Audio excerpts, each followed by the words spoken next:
Hello, everyone. I'm Sheriff Wayne Ivey of the Brevard County Sheriff's Office, and I'm standing here with Palm Bay Chief Agello. We're going to give you a breakdown on a case that our agencies work today along with DEA, ATF, other federal task force members. I'm going to start out by saying what you see lying on the table in front of us with all the guns. A lot of these weapons are automatic weapons. We'll get into some of the meat and potatoes of this in just a second. But what's even more concerning, the boxes that you see behind us, and I'm going to step out of the way where you can take a good look at them. All of these boxes contain, and this is just half of it, by the way, it goes all the way back, contain 92,000 pounds of a extracted substance that's taken out of Kratom, the substance Kratom, taken out of Kratom, and it makes it what's called 7.0, which recently the Florida legislature did an emergency bill to make 7.0 illegal here in the state of Florida. Maxwell Horvath is who we have in custody for this. Chief, I know you've got the briefing as well as I have. Search warrant earlier this morning. Our team went out, as I said, agents from all the different agencies involved, feds and local law enforcement, working on this. So I'm going to give you a little bit of background on Maxwell Horvath, and then the chief's going to talk about some of the things that he had inside. 26 years old. In 2017, now remember, he's just 26 years old. In 2017, he served 2 years in federal prison for possession of an explosive device, trafficking in MDMA. He got 2 years of federal probation. Well, he's got a lot more coming now, including pending federal indictments that are coming on him.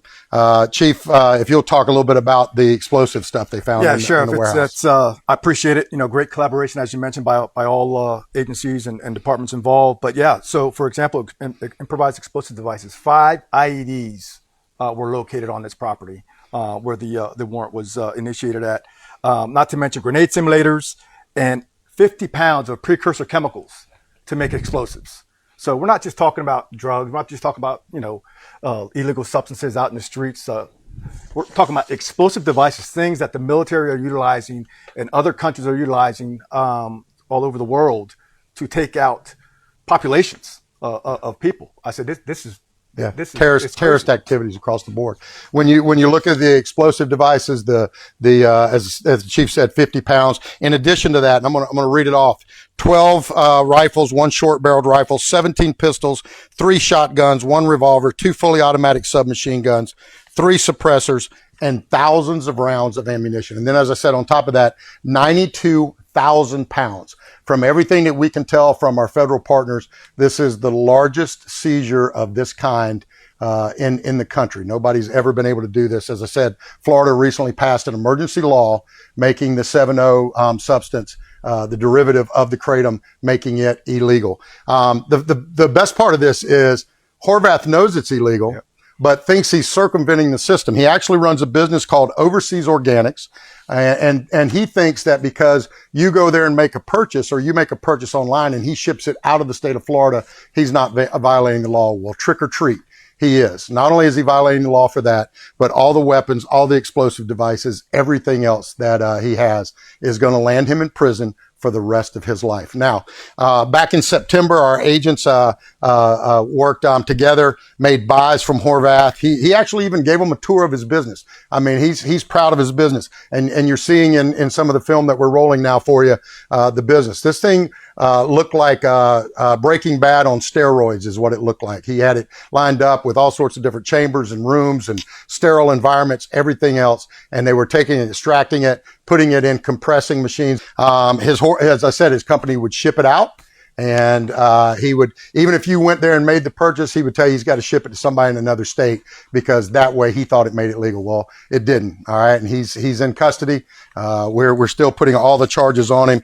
I can tell you right now, he's going to have automatically 36 counts possession of a firearm by a convicted felon, 1 count possession of short-barreled rifle, 2 counts possession of short-barreled machine gun, and then more charges coming for the explosive. So yeah, Sheriff, it's like you said, 26 years old. Already pretty much a career offender, started at the age of 17, federal charges, federal indictments. He has no regard for the sanctity of life, and great great job by your folks, man. It was great collaboration. Yeah, great job by our agents, our local partners, our federal partners.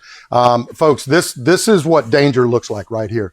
Everything that you see behind us, everything you see in front of us is a red flag for disaster. It is, I mean, you look, the guy was making his own suppressors, fully automatic weapons, explosive devices. This guy was either looking to engage war or looking to arm those and furnish to those that are. And you see, even had, as you can see in the video, even had a 50 cal on a tripod, ready to do serious damage. So he's locked up. He's in Ivey's Iron Bar Lodge.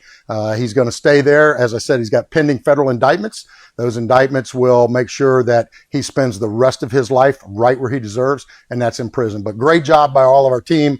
92,000 pounds of this synthetic substance. So great job. We'll get you more information as this thing continues. But I just wanted to get this out to everybody so that they could see the great work our team's doing and also know that this individual's off the streets and locked behind bars.